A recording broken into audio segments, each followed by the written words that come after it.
Hello guys! Kamusta? So for tonight's video, nagluto tayo ng no rice challenge ng fries at saka nag-try tayo ng sausage at saka ng green peas at saka broccoli at saka yung dito sa yung haddock. So, ayun yung natin. Pagkain natin ngayong gabi. So, kadating lang natin from Galaan doon sa may Morn Mountains at ngayon naman ako yung naatasang magluto ng ating pagkain ngayong gabi. So, no rice challenge. Ayan. Chips.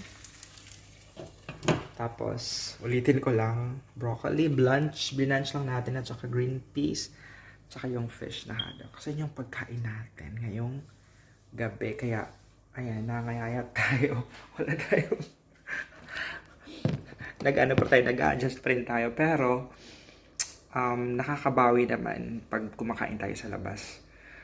Nag-order tayo ng, dito, may kanin. For example, Chinese restaurant, may may chow fan rice at saka baby back ribs. So, tayo bumabawi. To be honest, mag-isang buwan ako dito, mga pang 5 beses ko pala nakakain ng rice.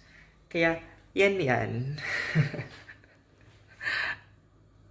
Yung pagkain natin for tonight. Kunwari, luto-lutuan. Tsaka nag-prepare tayo ng mag-plating tayo. At pakikita ko sa inyo yung finished product natin. Okay. So, yun muna. Salamat and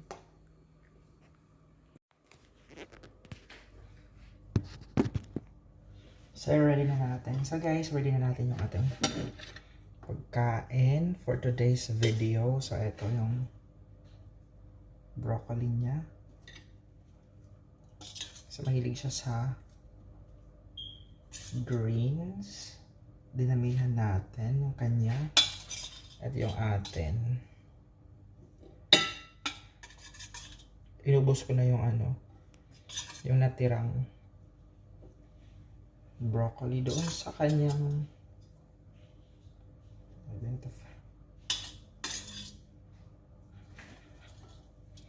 at yung green peas. Ayan.